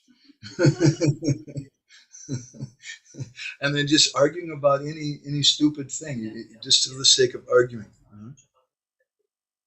So if you whimsically think, well, the Madhyama Adhikari is someone who is also merciful to the innocent, and so this person, I'm going to treat him like that, then it's going to be bad for your devotion, and it'll be bad for our Madhyam community. In our Madhyam community, we're always going to have people like that. But those kind of people, they can't be very common in our Madhyam community.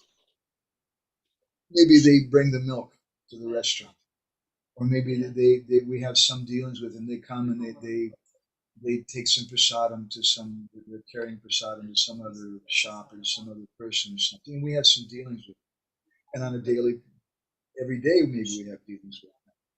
But they're envious. They don't like the devotees. They don't like Krishna consciousness. But we can be friendly with them. Hey, it's so good to see you. Is your health better now? How's your wife? Is she out of the hospital? But we don't speak with them about Krishna consciousness. If we speak with them about Krishna consciousness, they'll become very, very uptight with that. So that'll be detrimental to ourselves, for our spiritual progress, and for our Madhyam community. So one last paragraph. Go ahead, Prabhu.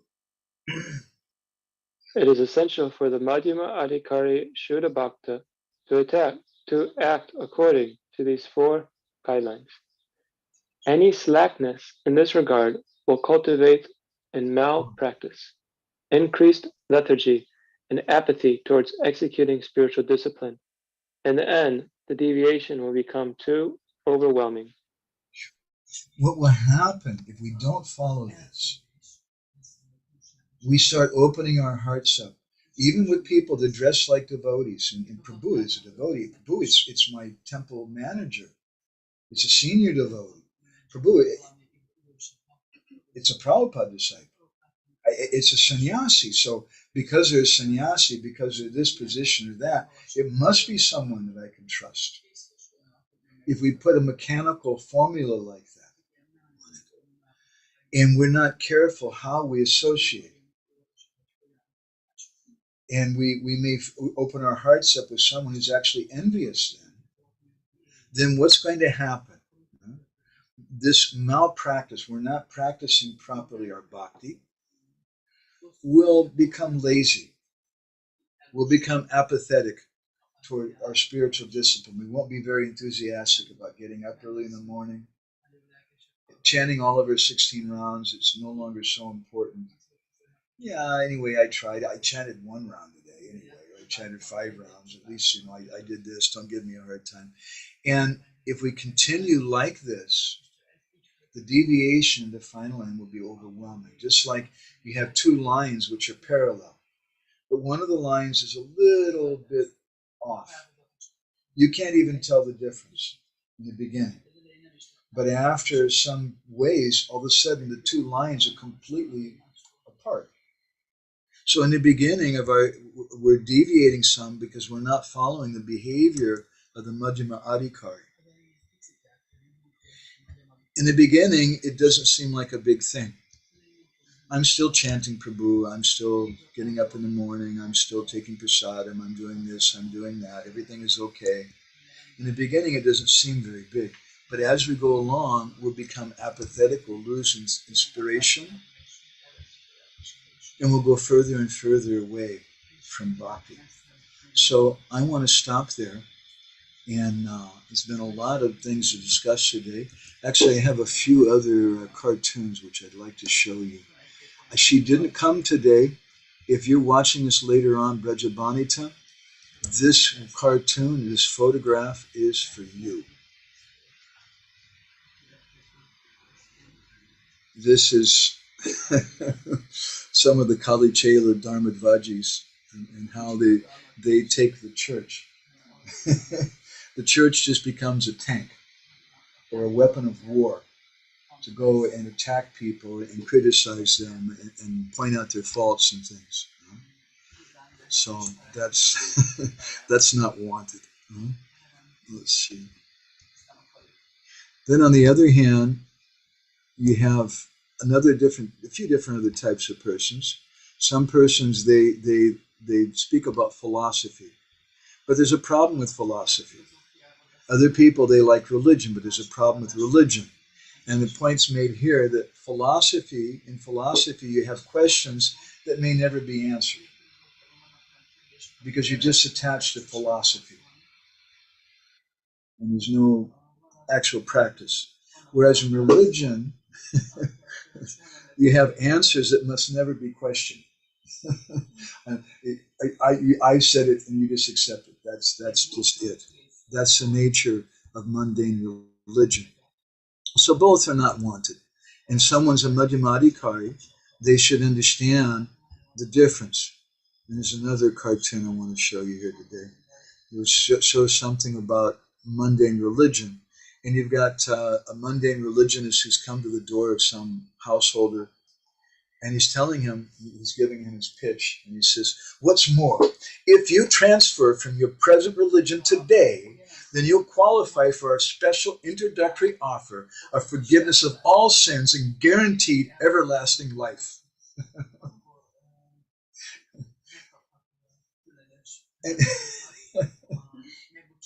And it's a little funny, it's a little silly. Huh?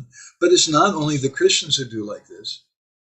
We also say, Prabhu, if you become a life member, if you just give regular money to the temple, then you'll go back to Godhead. You'll be guaranteed everlasting life. You'll become free from all your sins.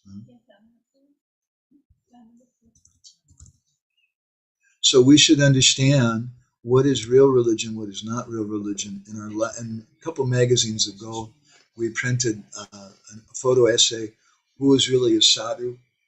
And you can see here, it's not just ISKCON devotees who look at computers. Sometimes sadhus may look at computers, or maybe they're not really sadhus. Who knows what they're doing, what they're watching on the computer. Huh? So religion is more than just what we present. We have a picture of the Virgin Mary in Christianity. But who is the baby of the Virgin Mary? It's not Santa Claus. That shouldn't be the baby of our organized religion. So I'll go ahead and stop there. If anybody has any reflections or comments or anything, let's see who's here. I know some of you. Gorni Thai Prabhu. We have with us some very wonderful Hungarian devotees. So I'd like it if you could share a few thoughts. But first you should say something really loud and very sweet in Hungarian language for the Debits and Govinda Bhaktas who are here. Can you do that for me? Láthatom őket. Haribol. Okay, just 1 second. Oh. Haribol. Nagyon jó híre van a baktáknak. Főleg akik ilyen kis helyen dolgoznak. Mindenki nagyon tiszteli őket, hogy bírják elviselni egymást oly hosszú ideig. Egy ilyen nagy helyen, mint Majapur az ember. Just wait a second, Krishna, translate. What is he saying? So you're going to whisper, I'm going to have to repeat. I have very good news. Nagy helyen, mint Majapur az ember, sok száz baktával. Egy napig egyikkel, másik nap másikkal, de minden nap ugyanazokkal találkozni, és szeretni egymást, az nagyon-nagyon-nagyon különleges. A legmélyebb tiszteletem. All glories to the Govinda Debits and Bhaktas. Jai Govinda. Hare Krishna, Hare Krishna. So, would you want to say something in English? English. I'm surprised that you made such a deep research and you put together so nicely. It's like a full book. So I'm really amazed, and I'm very slow to digesting things, so very difficult for reflecting. And yes, I see that many layers are there. Then first you have to be qualified yourself, that make sure that you are not, how to know, pseudo devotee, and that's difficult. And then you have to have a friend who helps you to keep going on and not criticizing, just changing your mind, glorifying everyone is so deep and so important, which you, and many other things.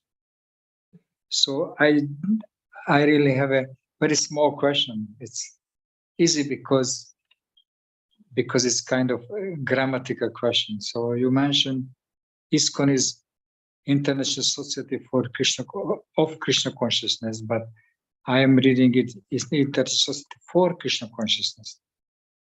So if for, that means you are going for something, but you're not necessarily in that.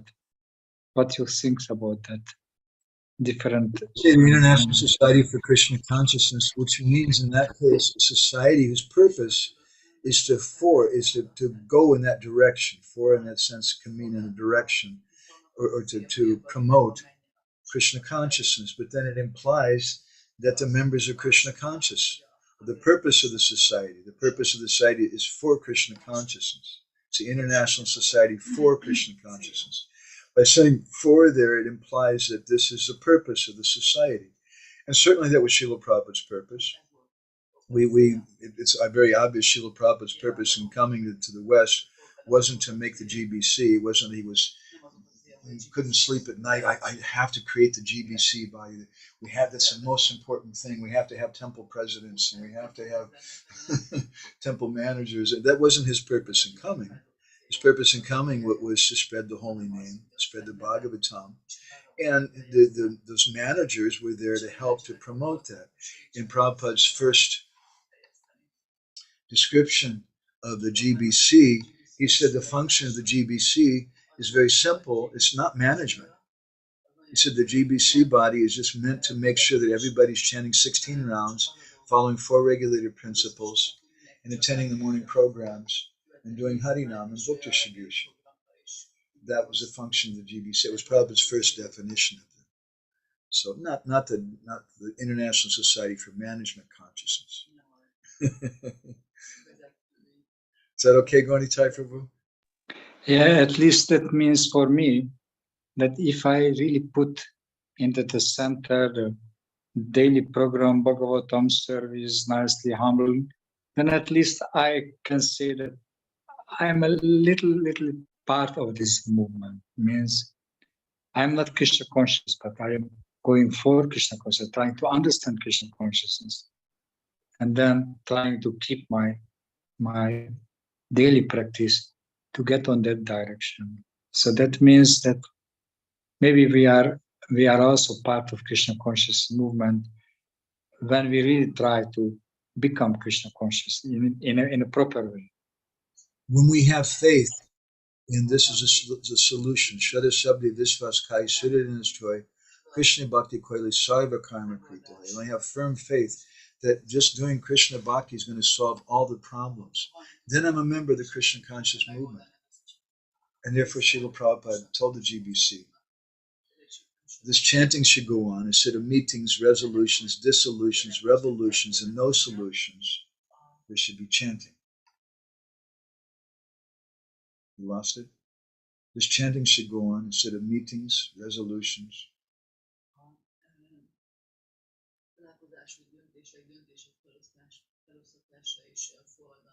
Dissolution. That's the purpose of the society. And then we can actually be of some help. Okay. Thank you. Thank you very much, Raji. I see your comment, Leela Purushottam, but we'll come to that later.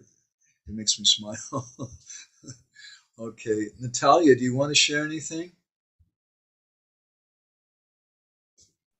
Nice to see you. Hare Krishna.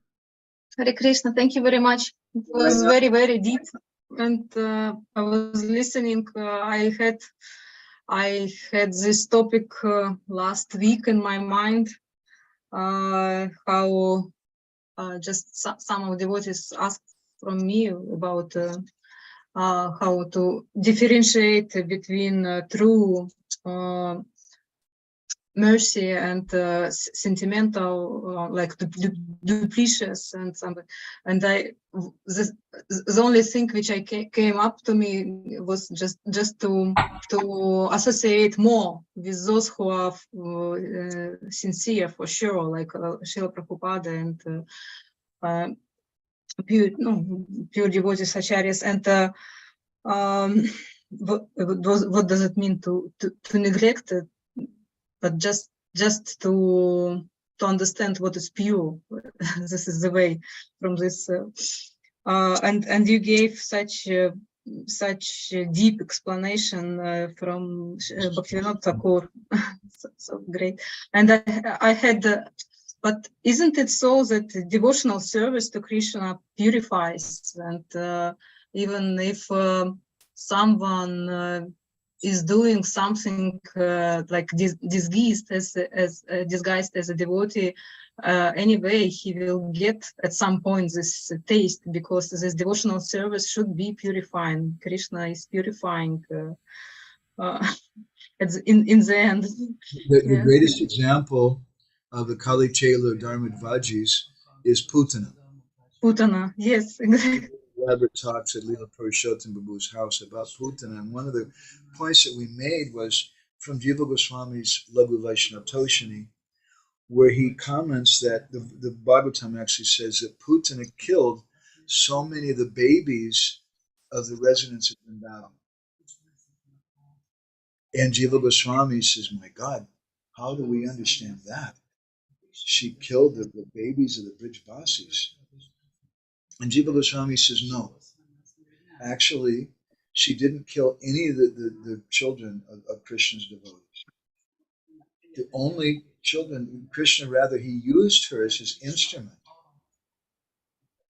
Putana thought she was doing something against Krishna, but she ended up being a servant of Krishna. And the only children that she killed were the sons and daughters of the followers of Kamsa. Krishna covered her over with his Maya potency. So in the same way, the little Putanas, they come to our society and they think, yes, I'm going to do this or that. But as long as the chanting of the holy name is there, everything is okay. And the easy way to tell who's a bona fide person, who's a saint, is who's chanting the holy name. I don't care how senior they are. I don't care what service they're doing. They may be outside of the temple and they may be bona fide. They may be the temple president and not be bona fide. Or they may be a temple manager and be the only bona fide person because they want to promote the chanting of the holy name.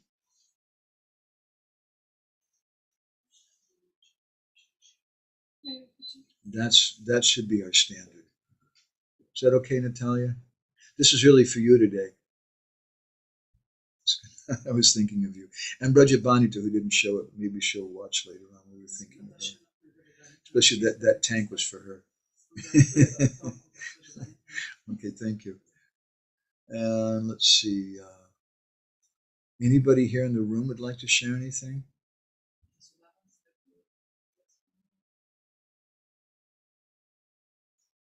Andy? Okay, I'm going to turn the camera. And this is Andi. She's a very important person. She makes all the sweets at Govinda's restaurant here. I'm going to be nice to her. And she's going to say something to us in English, I think. Yes? So when you were saying that should avoid those who are envious, and I actually had this realization that recently I had some struggles. Can we still ask a little louder, please? I can speak louder. Okay. So I said that I had some kind of realization that when recently I had some struggles performing my sadhana and keeping my faith in the process of non-bhajan and the association of devotees and so on. I actually was looking for someone to whom I can complain and who can resonate with what I felt. I didn't go to a devotee. I went to someone who is not practicing bhakti yoga, and I just wanted to say that clearly it was not a good choice. And what I've heard today just made me realize that it was not a good choice. And also, I was thinking that I am envious, right? I know I am envious because I know myself a little bit. Therefore, how can I look for the right association, right? Okay.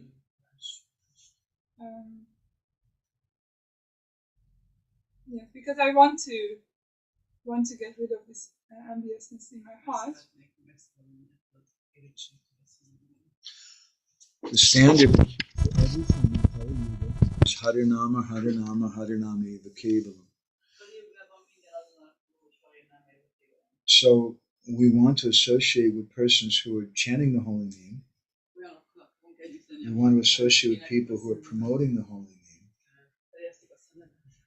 But we want to associate with persons who are doing it in a genuine way, in a deep way. Not just because someone's a professional musician or someone has a position in the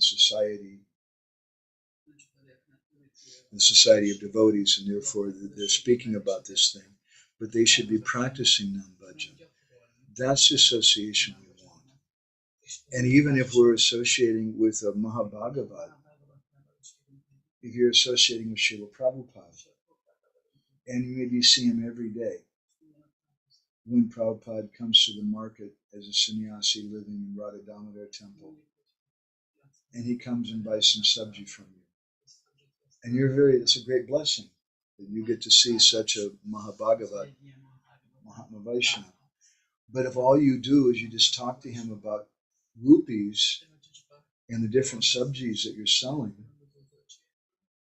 you'll get some benefit coming in touch with Prabhupada, but you're not going to get the same benefit as if you ask him about the holy name. You speak to him about that, even though he's such a great personality. So it's so important. Everything is based on Nam.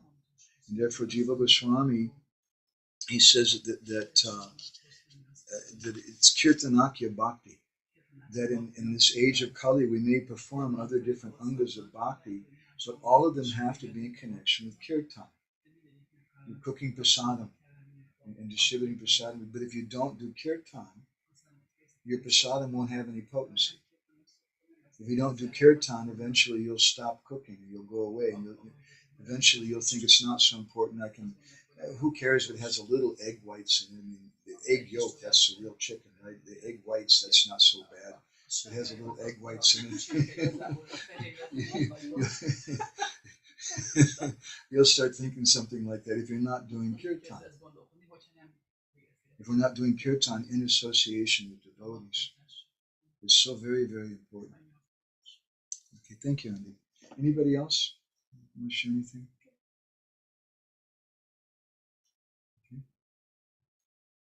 Okay, how about, who else is here? Jai Gaur, do you want to share anything?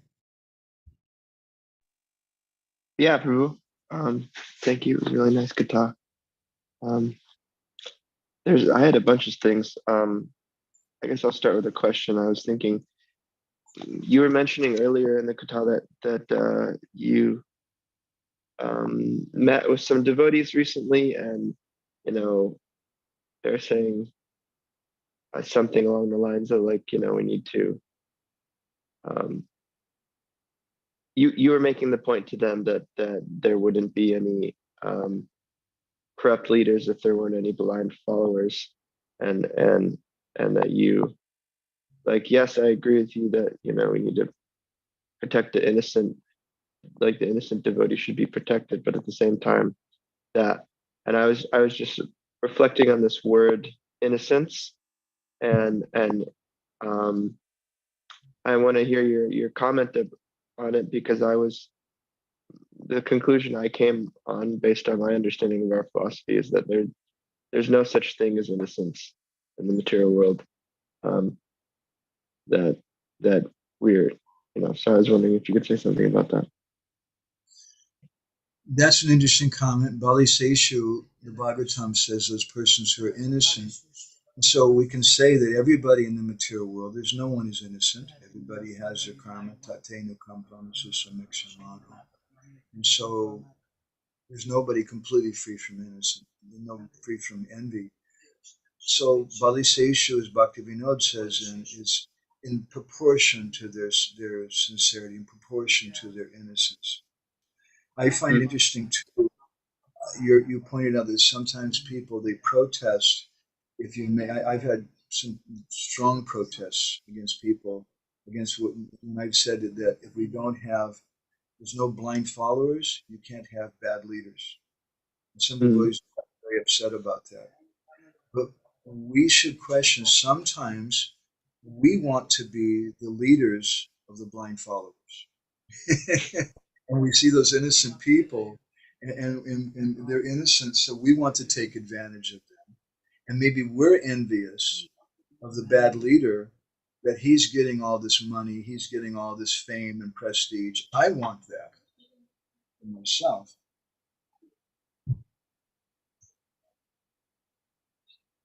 I'm going too fast. Sometimes we may be envious of the leaders ourselves, the bad leaders.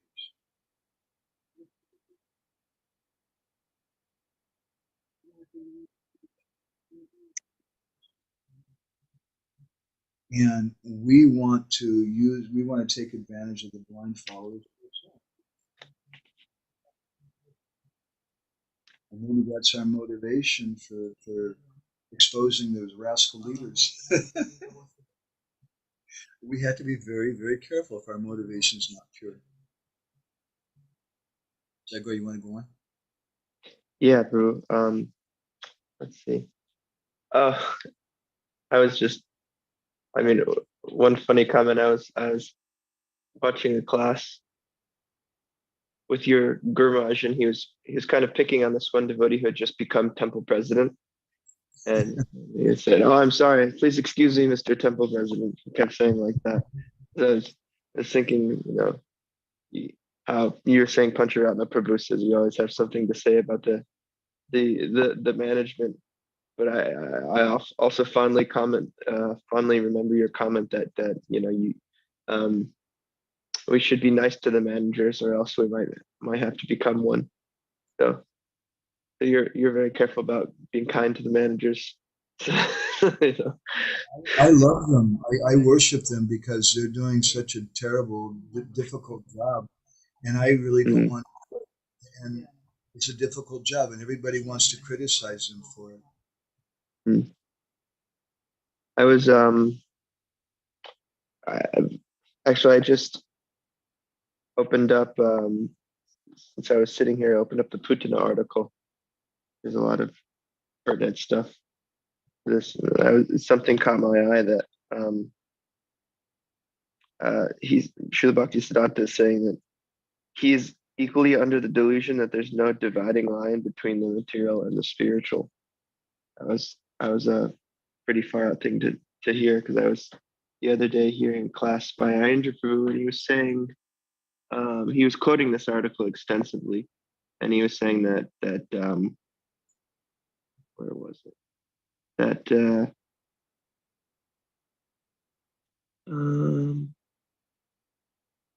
there's the enemy of the tendency to delude ourselves into thinking that there's any other purposeful goal in life than Krishna consciousness. As soon as one becomes intent on pursuing the mundane goals of dharma, artha, kama, and moksha, independent of the pursuit of prema, then we should understand that this is an uprising of the tendency of atheism and the various counterparts of atheism. I was like, wow, that's pretty cool. Yeah, in the same way, if we're absorbed in just mundane reform of the society, we got to get rid of the managers. Maybe we do have to get rid of the managers. I'm not saying they're good, But if your system of reform is anything separate from the holy name, and if you're taking shelter of some material thing, it's not going to work. It reminded me of how Srila Prabhupada often speaks about Mayavadis or impersonalists, where they often end up, engaged in works of philanthropy and things like that, because like they can't attain to the highest goal of spiritual life. And so they just end up turning to causes like this that will, be like some kind of humanitarian aid. So without, being offensive, it seems like sometimes, devotees don't get enough direct bhakti in their lives. If that's happening, then they take shelter of all these other causes. Like there's this one Facebook group that keeps getting recommended to me, and it's titled "Devotees Who Believe Prabhupada Was Poisoned." It's like a Facebook group they keep trying to invite me to, or like just all kinds of crazy things where devotees think this is the answer is to try and expose the rascals, and that's how we'll bring peace to the movement. But I'm really happy to get this conception from you that just striving for pure bhakti is the only answer to all of life's issues. Yeah, and I don't want to see the dvisatsu, the envious person, presents himself as a judge of others. And maybe we do it and we say, oh, these guys, they're envious rascals because they have this Facebook group and just criticizing everybody and they're all bogus.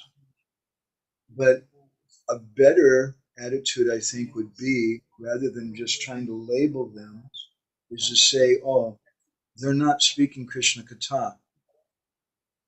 They're not glorifying the holy name. They're not focused on, in fact, they're focused on criticizing devotees.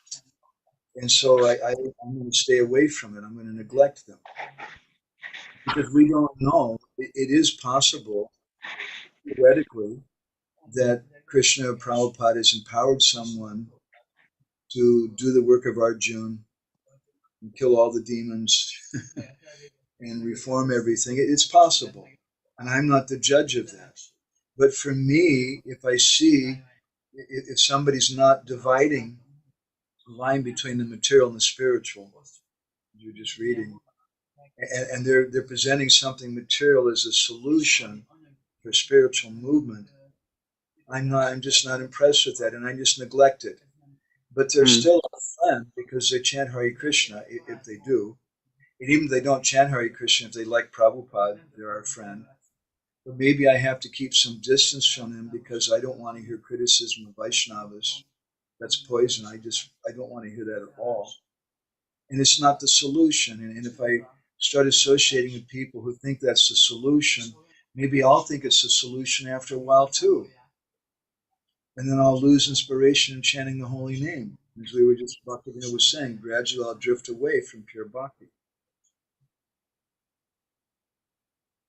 So we have to be very, very careful. We have to cultivate the behavior of a madhyam adhikari. And we can't criticize. On the other hand, Prabhupada sometimes criticized hospitals. But then you have a group of devotees in Mumbai who have the Bhaktivedanta Hospital. And I'm personally convinced, I don't know the heart of all of them, but I'm convinced that at least many of them are doing a wonderful service because they want to serve the Vaishnavas. And because many of them were already doctors working in non-devotee hospitals, being forced to prescribe meat, work in a hospital that gave meat and chicken and things. And they wanted it to be with devotees, and they wanted to be able to promote the holy name. That was their desire. I think it's a very good desire. I think at the very worst, it's nice Varnashram Dharma at the very worst. And at the best, it may be Sudha Bhakti. Someone may be doing it for the sake of pleasing their guru, pleasing Prabhupada, and serving the Vaishnavas. So it's not so easy to judge. But when I go to see those devotees, one of my favorites is Vaishnav Seva Prabhu. Vaishnav Seva Prabhu did an operation on me a few years ago. He took out my gallbladder. And I remember I was wheeled into the operating room, and they were playing Prabhupada's bhajans. I was hearing Prabhupada, and I look up, and here's this beautiful smiling face with tilak on his forehead, Mala, Vaishnav Seva Prabhu. And that was the last thing, and then everything disappeared. I went under their drugs, and they did their operation. And then I came to, and I'm hearing Hare Krishna. That's wonderful for me. That person sings. So because he's connecting with the holy name. Anybody who's connecting with the holy name, and in that hospital, every day they do kirtan. Every day they're constantly piping in kirtans throughout the hospital. Many of the devotees there are focused on the holy name. But probably some of them in the hospital are focused on money. Probably some of them are just focused on management. But we have to be careful, and the way we can try to judge is to see how important the holy name is in someone's life. Okay. So devotees in general, I mean, we have to practice upeksha, but also we need to be careful about doing Vaishnava aparad. So is it that we just kind of try to give, no matter who they are, just try and give devotees the benefit of the doubt that they're doing bhakti, but then we're just, it's not that we focus on avoiding certain devotees, but that we just focus on getting the sangha of devotees who are like-hearted with us. Does that make sense? Yeah, one of the offenses against a Vaishnava, one of the types of Vaishnava aparad, which is described in the Skandha Purana, is to not be happy when we see a Vaishnava. So we could say that's upeksha, but that's not upeksha. Upeksha means you're happy when we see them. Even they may be a Vaishnava aparadi themselves or this, but they're like a child. They're a child who's made some big mistakes and whatever, and we want to stay away from that and maybe kind of avoid them. But still, we're happy to see them. In some way, they're chanting sometimes. There's something of a devotee. They love Prabhupada. I'm happy to see them. Maybe my association is very short with them, but I'm not unhappy to see them. If we're unhappy to see them, that's not upeksha. Upeksha means that I overlook the bad things that are in them, and maybe I see some good things. And I appreciate, it's so good to see you. I haven't seen you in the restaurant in so long, and you're coming on here. And it's so nice you like prasadam. I don't want to talk to you because you got all kinds of crazy things to say. It's really nice to like prasadam. Isn't it? Okay, well, I want to move on. Thanks for Shotam Prabhu, anything you want to share with us today? Hare Krishna. Yeah. It was a lot of stuff. Well, first I noticed what catch my attention was this first quote of Chaitanya Bhagavata. I really like that. This definition of Vaishnava, that he respects everyone, and then how the second line is put. I really, whereas the dharmadvaji doesn't like to do it. It's so clear. Like doesn't like to do it. They say Vaishnava Dharma Sabare Pranati. There's the nature of a Vaishnava is they like to, but the dharmadvajis say dharmadvaji jay iti nahi rati. They don't have any taste for that. Yeah, no rati. That was really great. And then I was quite terrified, actually, scared with this last paragraph of what Siddhahari Prabhu read in the Jaiva Dharma, because this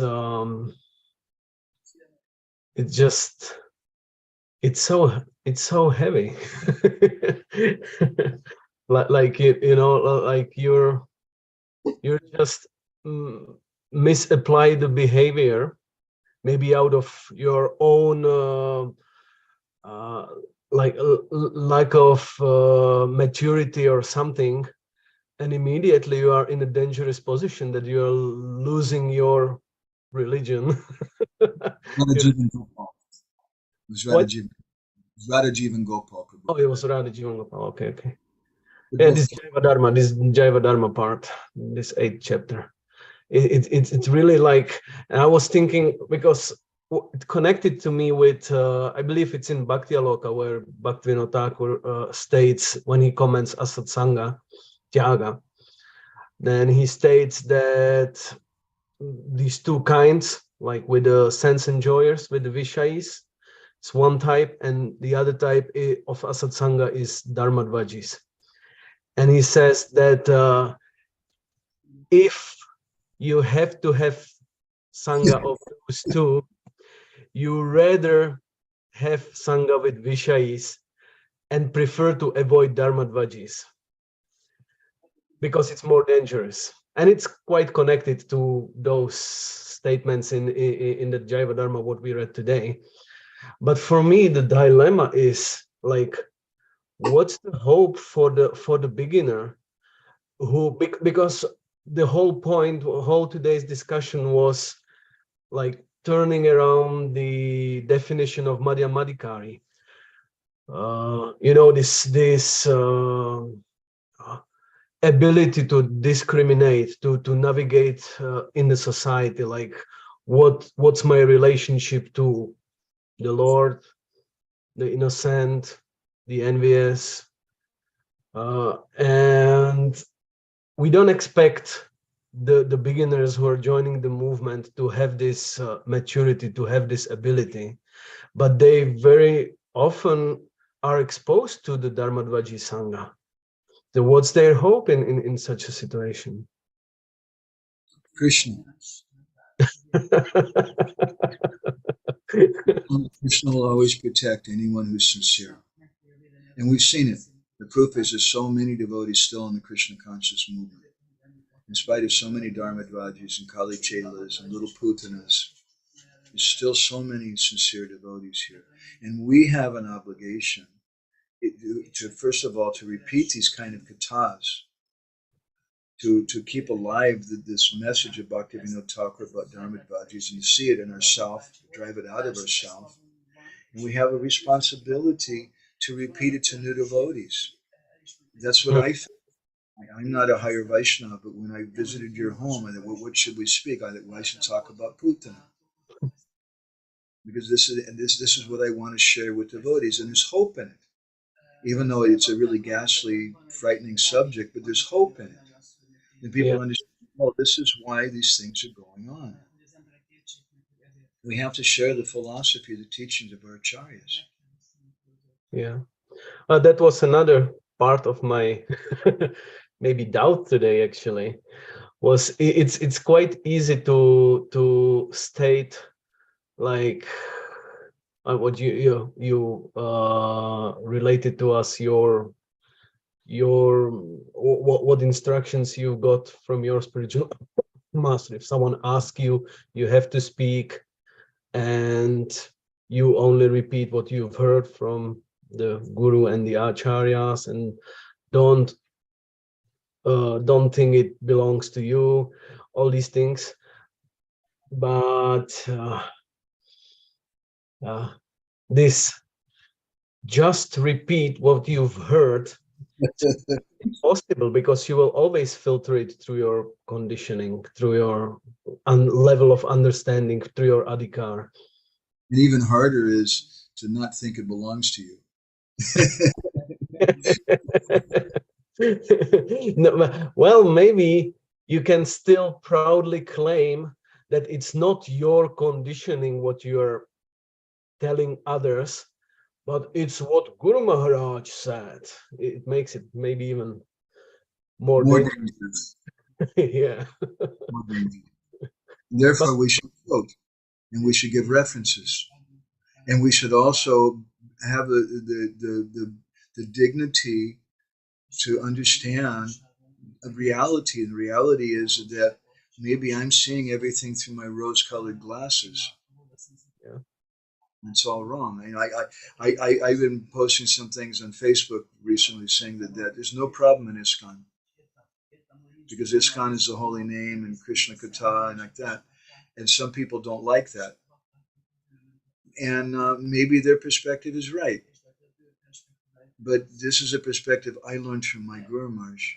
Now maybe I'm misunderstanding my Guru Maharaj. That's also possible. That's the that's a all that I have is my sincerity. Just like a child may make a mistake, but if the child is really sincerely trying to please the parents, even if it's a mistake, still the parents appreciate, oh, he was trying. Mm-hmm. So that's the ultimate how to say like yeah, exactly. Like that's the only thing that we could rely on, the quality of the purity of purpose and intention and sincerity. That's all that we have. And even our sincerity, I'm not the judge of my sincerity. How do I know what sincerity? We judge it by how much I'm trying to follow the instructions of the Sadhu Shastra Guru. And I stick to that. Maybe I'm misunderstanding, and therefore we can have a discussion. You can convince me. But I should be trying, and I should be repeating it. Sadhu Shastra and Guru, that's our life. Was a favorite quote of Indra Prabhu. It was quoting Srila Prabhupada. Some disciple asked Srila Prabhupada, Prabhupada, how can I become sincere? Like a huge topic, huge question. Prabhupada's answer was, you can be sincere by being sincere. So that's probably the bottom line of our using of a free will, where we can decide whether we allow the deceit, the hypocrisy into our thinking, dealing, whatever, acting, or if we consciously will always strive to avoid it. And what is the symptom of our sincerity? It's the holy name. Mm-hmm. How much am I chanting? How sincerely am I chanting? That's the barometer of my sincerity. How much faith do I have in it? Yeah. Thank you. I just want to read over Natalia. She had a comment question. What do I do if the apathy toward the chanting already comes? Wow. We've all felt that. And Chaitanya Mahaprabhu even speaks about that in Shikshastika. So our Acharyas said, therefore, we have to associate with people who have a taste. And that's why somewhere recently, Krishna Konyu and I were reading, I think it was Srila Bhaktisiddhanta, was saying that like japa is pancharatrika vidhi, but kirtan is ragmarg, something like that. Kirtan is ragmarg, but japa is pancharatrika vidhi. What was it from Srila Bhaktisiddhanta? It was something we were reading together, I think from Srila Bhaktisiddhanta. I can't quote it, I'm sorry. But it makes sense, though. Japa is mentioned sometimes in the Bhagavatam and other places. There's rules and things for that. And it's difficult. But kirtan, that's ragmarg. And because kirtan, we do kirtan, there's other people's voices there. And if you have one really ecstatic devotee, if you go to Lithuania, maybe Natalia, you've been to Lithuania, and you meet Haribolananda Prabhu. My friend Haribolananda, he got the name Haribolananda from Naranja Maharaj. He's a little eccentric. He's kind of a wild man. And some devotees don't appreciate him. He's a little rough in some ways. But I spoke with some older devotee who told me that he was once sleeping in the same room with Haribolananda.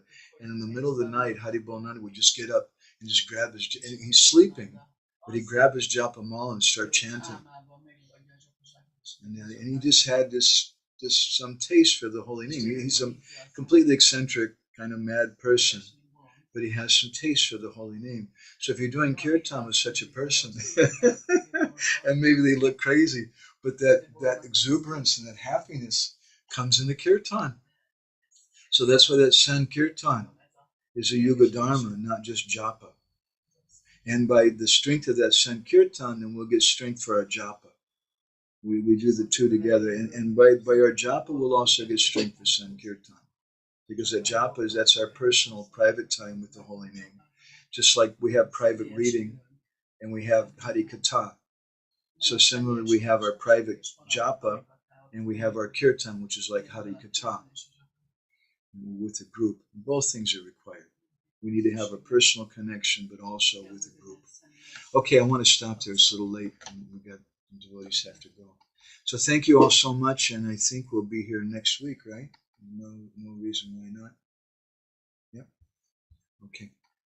Srila Prabhupada ki jai, Samaveda Bhaktivedanta ki jai, Gaur Premanande Hare Vancha Kalpatarubhyascha, Kripa Sindhubhya cha, Patitanam Pavanebhyo Vaishnavebhyo Namo Namaha Ananda Koti.